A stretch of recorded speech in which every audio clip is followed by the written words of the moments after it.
പടുവൃദ്ധനായ ഒരു മനുഷ്യൻ പള്ളിക്കുള്ളിലേക്ക് കയറി വന്നു. ഒന്ന് കുമ്പസാരിക്കണം. വൈദികന്റെ മുമ്പിൽ അദ്ദേഹം മുട്ടുകുത്തി. അദ്ദേഹം പറഞ്ഞു തുടങ്ങിയത് ഇങ്ങനെയാണ്: ചെറുപ്പമായിരുന്നപ്പോൾ ലോകം തിരുത്താനും നന്നാക്കാനുമായിരുന്നു ആഗ്രഹം. അതിനായി ധാരാളം പ്രവർത്തിച്ചു. വൈകാതെ മനസ്സിലായി അതത്ര എളുപ്പമുള്ള കാര്യമല്ലെന്ന്. പിന്നെ രാജ്യം നന്നാക്കാനായി ശ്രമം. അതിനുവേണ്ടിയും ധാരാളം പ്രവർത്തിച്ചു. അതും ബുദ്ധിമുട്ടുള്ള കാര്യമാണെന്ന് മനസ്സിലായപ്പോൾ സ്വന്തം പട്ടണം നന്നാക്കാനായി ശ്രമിച്ചു. അതും ബുദ്ധിമുട്ടാണെന്ന് മനസ്സിലായപ്പോഴേക്ക് അല്പം വൃദ്ധനായി തുടങ്ങിയിരുന്നു. എങ്കിൽ എൻ്റെ വീട് നന്നാവട്ടെ എന്ന് കരുതി പ്രവർത്തിക്കാൻ തുടങ്ങി. അതും കഴിയാതെ വന്നപ്പോൾ ഞാൻ സ്വയം തിരുത്താനും നന്നാക്കാനും തീരുമാനിച്ചു. അങ്ങനെ സ്വയം നന്നാക്കാനും തിരുത്താനും തീരുമാനിച്ചപ്പോഴാണ് മനസ്സിലായത്, ആദ്യമേ ഞാനിത് ചെയ്തിരുന്നെങ്കിൽ എൻ്റെ വീട് നന്നാകുമായിരുന്നു. എൻ്റെ വീട് നന്നായിരുന്നെങ്കിൽ ഈ പട്ടണം നന്നാകുമായിരുന്നു. പിന്നെ രാജ്യവും അതിലൂടെ ഈ ലോകവും നന്നാകുമായിരുന്നു. ഇപ്പോഴോ ഞാൻ വൃദ്ധനായി കഴിഞ്ഞു. പ്രിയമുള്ള കൂട്ടുകാരെ, നമ്മുടെ തിരിച്ചറിവുകൾ വൈകിപ്പോകാതെ ഇരിക്കട്ടെ.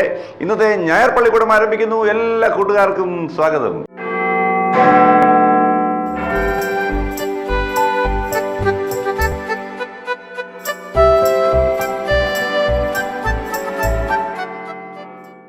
നമുക്ക് ചില കാര്യങ്ങളൊക്കെ അംഗീകരിച്ചു കൊടുക്കാൻ, സമ്മതിച്ചു കൊടുക്കാൻ അത് ആരെങ്കിലും ചൂണ്ടിക്കാട്ടിയാൽ പോലും, പ്രത്യേകിച്ച് ചില സ്വഭാവ വിശേഷങ്ങൾ, രോഗങ്ങൾ, മാനസിക അവസ്ഥകൾ, ഇതൊക്കെ അങ്ങനെയും ചിലതൊക്കെ ഉണ്ട്. പണ്ട് മദ്യപാനം എന്ന് പറയുന്നത് ഒരു രോഗമാണല്ലോ, മദ്യപാന ആസക്തി ഒരു രോഗമാണ് എന്നൊക്കെ പറഞ്ഞാൽ നമുക്ക് സമ്മതിച്ചു കൊടുക്കാൻ ആദ്യം അത്ര എളുപ്പമായിരുന്നില്ല. പിന്നീട് അതൊക്കെ മാറി. അതുപോലെ തന്നെയാണ് ഇപ്പോൾ mobile addiction, mobile chat, game, ഇതൊക്കെ ഒരു രോഗമാണ്, അല്ലെങ്കിൽ ഇതിനൊരു സൗഖ്യം ആവശ്യമുണ്ട് എന്ന് പറഞ്ഞാൽ നാം സമ്മതിച്ചു കൊടുക്കുമോ? നമ്മുടെ പ്രിയപ്പെട്ട തിരുമേനിയപ്പച്ചൻ അഭിനന്ദ ഡോക്ടർ ഗബ്രിയേൽ മാർ ഗ്രിഗോറിയോസ് മെത്രാപ്പോലീത്തയുടെ സന്ദേശം കഴിഞ്ഞ ആഴ്ചത്തേത് തുടരുന്നു. സൗഖ്യമാക്കുന്ന ദൈവം. പിതാവിനും പുത്രനും പരിശുദ്ധാത്മാവിനും സ്തുതി. ഞായർ പള്ളിക്കൂടത്തിലെ എൻ്റെ എല്ലാ കൂട്ടുകാർക്കും യേശു ക്രിസ്തുവിൻ്റെ നാമത്തിൽ ഒരിക്കൽ കൂടെ സ്നേഹവന്ദനം. ഒരു യുവാവായ വിദ്യാർത്ഥി, അവൻ കോളേജിൽ പഠിക്കുകയായിരുന്നു.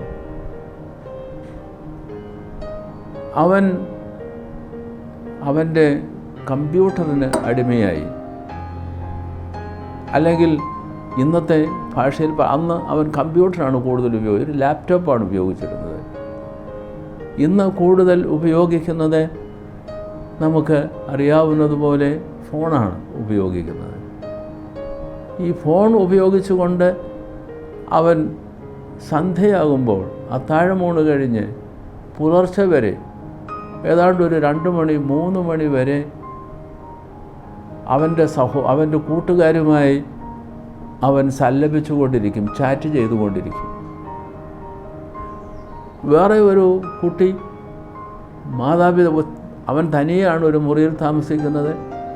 ആ മുറിയിൽ താമസിക്കുന്ന കുട്ടി മാതാപിതാക്കന്മാർ ഉറങ്ങിക്കഴിയുമ്പോൾ അവൻ്റെ ഫോൺ ഉപയോഗിച്ചുകൊണ്ട് അവൻ വീഡിയോ ഗെയിംസ് കളിക്കുകയാണ്. അപ്പോൾ പഠനം എവിടെ പോയി? ഈ 2 പേരുടെ ജീവിതത്തിൽ അതൊരു അഡിക്ഷനായി മാറിക്കഴിഞ്ഞു. അതുപോലെ തന്നെയാണ് ഹോസ്റ്റലിൽ താമസിക്കുന്ന കുട്ടികൾ. മാതാപിതാക്കന്മാരൊന്നും അകലെയാണ്.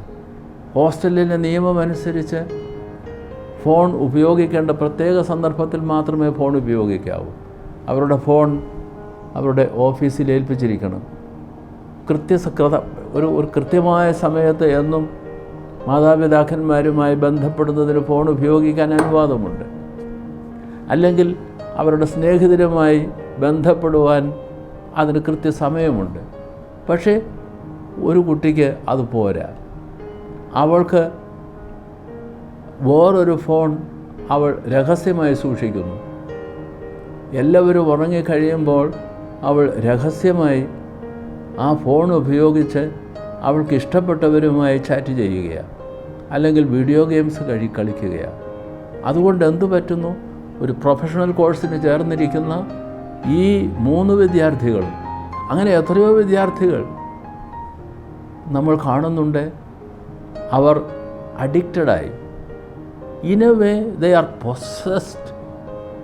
ഒരു പിശാച് ബാധിതൻ എന്നതുപോലെ അവൻ പൊസസ്ഡായി, അവൾ പൊസസ്ഡായി.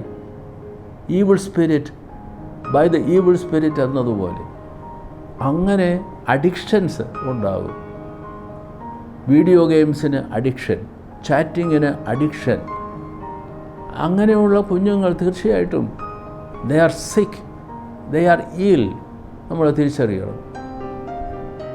ശാരീരികമായ പല അസ്വാസ്ഥ്യങ്ങളും വരും, രോഗങ്ങളും വരും. അതുപോലെ തന്നെ നമ്മളുടെ ശീലങ്ങൾ കൊണ്ടുണ്ടാക്കുന്ന രോഗങ്ങൾ തീർച്ചയായും നമ്മൾ തിരുത്തേണ്ടതാണ്. അതിന് സൗഖ്യം ആവശ്യമുണ്ട്. ഞാൻ ഓർക്കുന്നു, അങ്ങനെയുള്ള ഒരു വിദ്യാർത്ഥിയെ എനിക്ക് പരിചയപ്പെടുന്നതിനുമായി അവരുടെ മാതാപിതാക്കൾ കൊണ്ടുവന്നു. ഞാൻ ആ വിദ്യാർത്ഥിയുമായി, ആ കുട്ടിയുമായി, യുവാവുമായി ദീർഘനേരം സംഭാഷണം നടത്തി. ആദ്യമൊക്കെ അവനത് ഇഷ്ടപ്പെട്ടില്ല. പിന്നീട് അവൻ ചെറുക തിരിച്ചറിയാൻ തുടങ്ങി. ഞാൻ അവനോട് പറഞ്ഞു, മോനെ നീ പ്രാർത്ഥിക്കുക, ഞാനും നിനക്ക് വേണ്ടി പ്രാർത്ഥിക്കാം. അങ്ങനെ ക്രമേണയായി അവൻ പ്രാർത്ഥിക്കാൻ തുടങ്ങി. അവന് തിരിച്ചറിഞ്ഞു, ഇത് എൻ്റെ ഹാബിറ്റ്, എൻ്റെ ശീലം എനിക്ക് നന്നല്ല, എൻ്റെ പഠനത്തെ ബാധിക്കുന്നു. ഒരുപാട് പേപ്പേഴ്സ് ഇനിയും എഴുതിയെടുക്കാനുണ്ട്, കുറച്ച് തോറ്റുപോയി. അതിൽ നിന്ന് എനിക്ക് രക്ഷപ്രാപിക്കണം. പരീക്ഷ പാസ്സായി കഴിഞ്ഞു മാത്രമേ, ഡിഗ്രി കിട്ടിക്കഴിഞ്ഞു മാത്രമേ ഒരു ജോലി ലഭിക്കുകയുള്ളൂ. ജോലി ലഭിച്ചെങ്കിലേ സമൂഹത്തിൽ ഒരു അംഗീകാരമുണ്ടാവുകയുള്ളൂ, ജീവിക്കാൻ സാധിക്കുകയുള്ളൂ. പ്രാർത്ഥിക്കാൻ കഴിയുന്നില്ല. അവൻ ചെറുകെ അത് തിരിച്ചറിയാൻ തുടങ്ങി. അങ്ങനെ ഗ്രാജുവലായി കുറച്ച് കൊണ്ടുവന്ന് he was completely liberated from that kind of an addiction, that kind of an illness, I would say. ഇങ്ങനെ നമ്മൾ sometimes we become possessed, kids become possessed by some kind of habit. ചില ശീലങ്ങൾ കൊണ്ട് അവൻ ഭൂതബാധിതരെ പോലെ, പിശാചുബാധിതയെ പോലെ ചാറ്റിങ്ങിന്, വീഡിയോ ഗെയിംസിന് ഒക്കെ അടിമപ്പെടുകയാണ്, ഒരു സ്ലേവ് ആവുകയാണ്. You need healing. Such persons need healing. That kind of a healing, let it take place during this Lent period. നമുക്ക് ഈ നോമ്പിൻ്റെ അവസരം ഇത്തരത്തിലുള്ള നമ്മളുടെ തെറ്റായ പ്രവണതകളിൽ നിന്ന് വിമോചനം ലഭിക്കുന്നതിന് വേണ്ടി ദൈവസന്നിധിയിലേക്ക് അടുത്ത് ചെല്ലാം.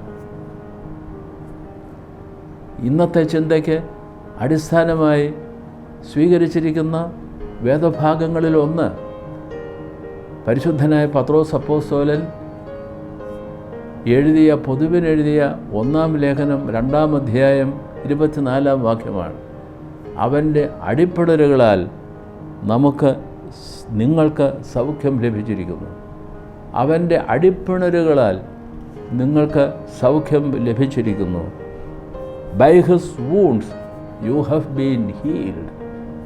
By his wounds you have been healed. You have been healed by the wounds of Jesus.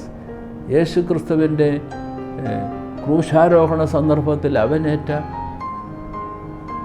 മർദ്ദനങ്ങൾ കൊണ്ടും മുറിവുകൾ കൊണ്ടും നമുക്ക് സൗഖ്യം ലഭിച്ചിരിക്കുന്നു. ദുഃഖവെള്ളിയാഴ്ച അല്ലെങ്കിൽ വലിയ വെള്ളിയാഴ്ച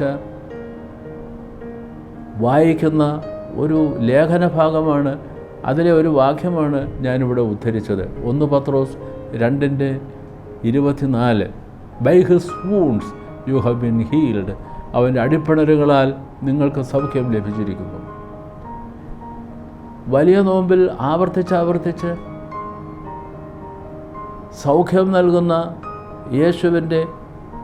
യേശുവിനെ പറ്റി പരാമർശിക്കുന്ന വായനകൾ, പ്രത്യേകിച്ച് 5 ഞായറാഴ്ചകളിൽ, അതുപോലെ തന്നെ നമ്മുടെ വായനകളിൽ ചികിത്സ, സൗഖ്യം, ഔഷധം എന്നീ വാക്കുകളൊക്കെ ആവർത്തിച്ച് വരുന്നു. പരിശുദ്ധനായ അപ്രേം 4-ാം നൂറ്റാണ്ടിൽ ജീവിച്ചിരുന്ന കവിയും സന്യാസിയും ഒക്കെയായിരുന്ന, സാഹിത്യകാരനും ഒക്കെയായിരുന്ന മോർ അപ്രേം ഇങ്ങനെ എഴുതുന്നു: ഒരു നല്ല നോമ്പ് നല്ല ഔഷധമാണ്. A good Lent is a good medicine എന്ന് അദ്ദേഹം പറയുന്നത് ഇവിടെ ശ്രദ്ധേയമാണ്. കുഞ്ഞുങ്ങളെ, നമുക്ക് ഏതെങ്കിലും തലത്തിൽ, ശാരീരികമാവട്ടെ, മാനസികമാവട്ടെ, നമ്മളുടെ തന്നെ ഉണ്ടാക്കിയെടുത്ത ശീലങ്ങൾക്ക് നമ്മൾ അടിമകളാകുന്നത് വഴി, ദുശ്ശീലങ്ങൾക്ക് അടിമകളാകുന്നത് വഴി ഉണ്ടാകാൻ സാധ്യതയുള്ള മാനസികമായ ഒരു തരം വിഭ്രാന്തി, ഒരു ശീലം, അതിന് നമ്മൾ അടിമകളായി പോയിരിക്കുന്നു. തീർച്ചയായും സൗഖ്യം ആവശ്യമുണ്ട്. അവർക്ക് വേണ്ടി നമ്മൾ പ്രാർത്ഥിക്കാം. നമ്മൾ അത്തരത്തിൽ പെടുന്നുവെങ്കിൽ നമ്മൾ കർത്താവിൻ്റെ സന്നിധിയിലേക്ക് വന്ന് ഈ നോമ്പ് വഴിയായി മുൻപ് നമ്മൾ പഠിച്ചിട്ടുള്ള ആ 5 അനുഷ്ഠാനങ്ങൾ നിഷ്ഠയോടുകൂടെ പൂർത്തീകരിക്കുന്നത് വഴിയായി സൗഖ്യത്തിൻ്റെ അനുഭവത്തിലേക്ക് നമുക്ക് കടന്നു വരാം.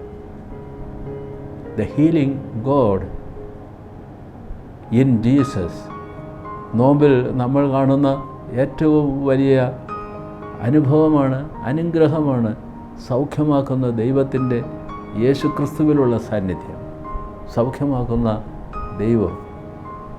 ഈ നോമ്പിൽ അങ്ങനെ ഒരു അനുഭവം നമുക്കെല്ലാവർക്കും ഏതെങ്കിലും ഒരു തരത്തിൽ ഉണ്ടാവണം. അതിന് ദൈവത്തിൻ്റെ കൃപ നിങ്ങളെല്ലാവരോടും കൂടെ എപ്പോഴും ഉണ്ടായിരിക്കുമാറാകട്ടെ.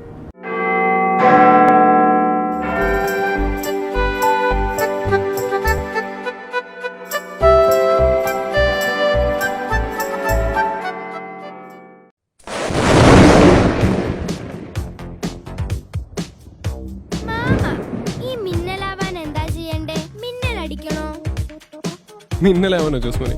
നല്ല മിന്നൽ ഫുഡ് കഴിച്ചാൽ മതി. എന്താ മാമി മിന്നൽ ഫുഡ്? ജോസ്മോനെ ദാ പിടിച്ചു. പഴങ്ങൾ, പച്ചക്കറികൾ, പാൽ, മുട്ട, മീൻ, നട്ട്സ്. മിന്നൽ ഫുഡ് സൂപ്പർ മാമ. മിന്നൽ കരുത്തിന് പോഷകങ്ങൾ നിറഞ്ഞ ഭക്ഷണം. സൂപ്പർ ഹീറോ ആവാൻ മിന്നലൊന്നും അടിക്കണ്ട. നല്ല ന്യൂട്രീഷ്യസ് ആയിട്ടുള്ള മിന്നൽ ഭക്ഷണം കഴിച്ചാൽ മതി. അപ്പൊ എങ്ങനെയാ സൂപ്പർ ഹീറോ ആവാൻ റെഡിയല്ലേ? പോഷണത്തിലാണ് ഭാവി നമ്മുടെ കുട്ടികളുടെയും അവരിലൂടെ നമ്മുടെ രാജ്യത്തിന്റെയും.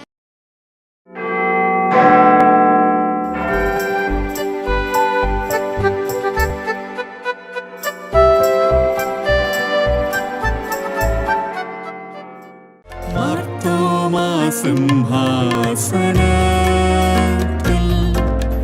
ആരൂഢനാകും പിതാവേ, കിഴക്കിന്റെയൊക്കെയും വന്യ കാതോലിക്ക ആമോദമായി വാഴ്ക നീളാൻ, ആമോദമായി വാഴ്ക നീളാൻ, ആമോദമായി വാഴ്ക നീളാൻ. പ്രിയപ്പെട്ട കൂട്ടുകാരെ, ഇന്ന് 36-ാം ഞായറാഴ്ച കാതോലിക്ക ദിനം. ഏറെ സഹനങ്ങളിലൂടെയും കണ്ണുനീരിലൂടെയും ഒക്കെ നമ്മുടെ പിതാക്കന്മാർ നേടി നമുക്ക് കൈമാറി തന്ന സ്വയംഭരണവും സ്വാതന്ത്ര്യവും അത് ഉറപ്പിക്കുകയും ഏറ്റുപറയുകയും ചെയ്യുന്ന ദിവസം കൂടിയാണെന്ന് നമ്മുടെ കാതോലിക്ക ദിനത്തെ നമുക്ക് ഓർക്കാം. ഒരിക്കൽ കൂടി ന്യൂയോർക്കിൽ നിന്ന് നമ്മുടെ ഏറ്റവും പ്രിയപ്പെട്ട ടീം അവതരിപ്പിക്കുന്നു നമ്മുടെ കാതോലിക്ക ദിനം. Good afternoon and welcome back to the Malankara Orthodox News for Kids. This is Jocelyn Wilson and Anjali Joseph, and Angelina Elias, coming to you with today's events. Today's news highlights the Malankara Orthodox celebration of Catholic Day. Catholic Day. I thought we were talking about... No, today's the 36th day of the Great Lent. Obviously, it's Catholic Day. Oh, I remember now. Anyways, it is Catholic Day. According to His Holiness Moran Mar Basilius Marthoma II, this day honors the past, foundation, and apostolic heritage of the Malankara Orthodox Church. We observe this day through devotion and acknowledgement that the glory of God will be able to transform us and others in our church during the Lenten time by offering our spiritual being for the church. Let's start off with the basics. The word Katholikos is actually the combination of 2 Greek words, kath and holikos. This creates a term meaning general vicar or primate, which is actually what the Katholikos or Baba Dirmeni is, who resides at Daivam Korte. Similar to how Jesus came down to be the shepherd for his sheep, the Catholicos is a shepherd to all of us. as a visual representation of Christ himself. In fact, during the consecration of the Catholicos, this portion of the Bible is recited. The purpose and significance of Catholic Day actually derives from the history of our church. Our fellow journalist Abel Jacob is now at Daivam Kottayam. He will talk to us about the importance of this church history.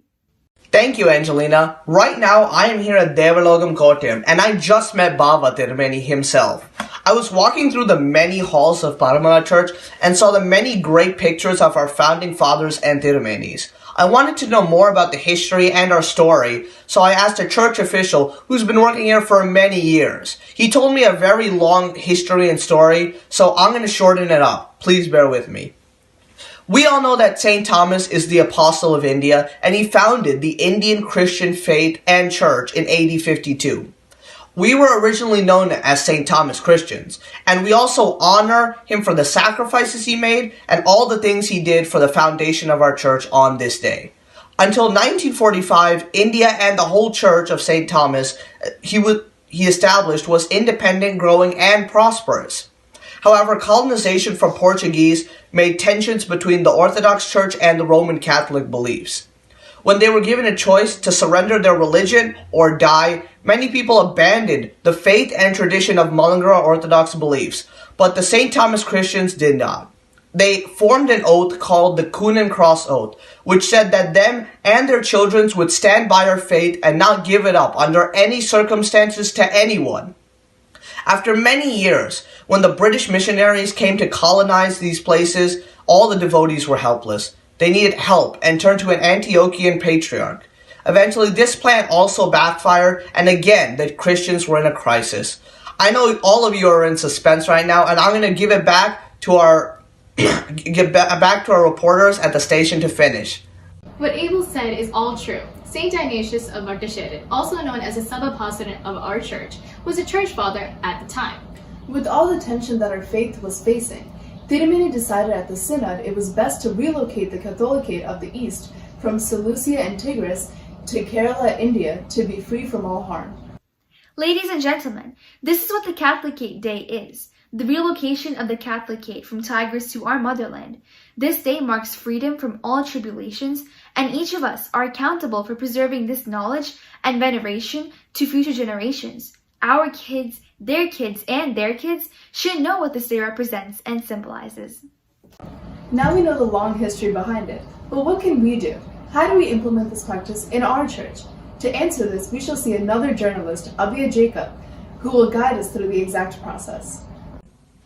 Thank you, Jesslyn. I'm standing here in front of a church who is hoisting a flag in front of the church. All the parish members are here, and they are looking at the flag which the priest is now hoisting.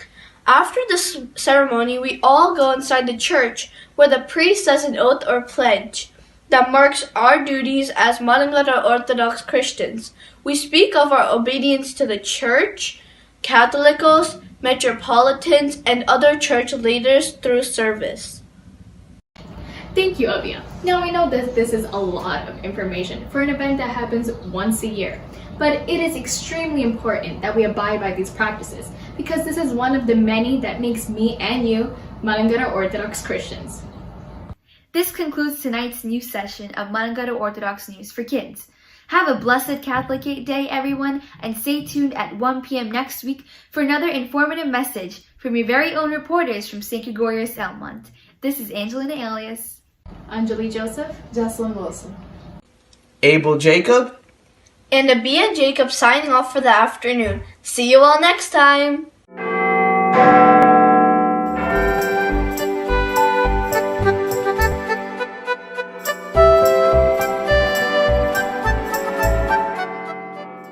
കൂട്ടുകാരെ, ദൈവാനുഗ്രഹത്താൽ നമ്മൾ 100 എപ്പിസോഡുകൾ പിന്നിട്ടു. ഇത് 101ാമത്തെ എപ്പിസോഡാണ്. ഇതുവരെയുള്ള എപ്പിസോഡുകൾ സമ്മാനമൊക്കെ നേടിയ കൊച്ചു കൂട്ടുകാരിൽ ചിലരൊക്കെ ചേർന്ന് തിരുമേനി അപ്പച്ചനോടും എന്നോടും ഒപ്പം ഇന്ന് പരുമലയിൽ ഒത്തുചേരുന്നുണ്ട്.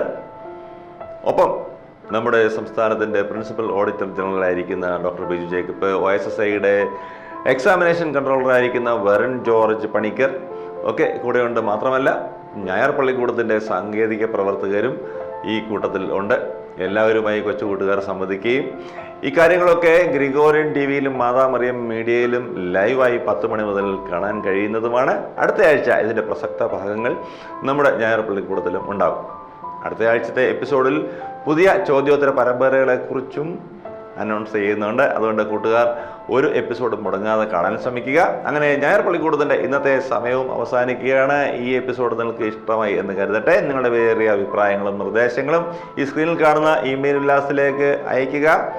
തിരുവനന്തപുരത്തേക്ക് വിളിക്കുന്നവർ 2713-100 എന്ന ഫോൺ നമ്പർ ഓർത്ത് വയ്ക്കുക. ഞായർ പള്ളിക്കൂടം എല്ലാ ഞായറാഴ്ചയും ഇന്ത്യൻ സമയം രാവിലെ 7 മണിക്ക് ലൈവാണ്. പിന്നീട് 11:30 OSSI ബോധനം ചാനലിലും OSSI.Bodanam.org എന്ന വെബ്സൈറ്റിലും ലഭ്യമാണ്. വിവിധ ഫേസ്ബുക്ക് പേജുകളിലും ലഭ്യമാണ്. മുടങ്ങാതെ കാണുക, പുതിയ കൂട്ടുകാർക്ക് ഷെയർ ചെയ്യുക.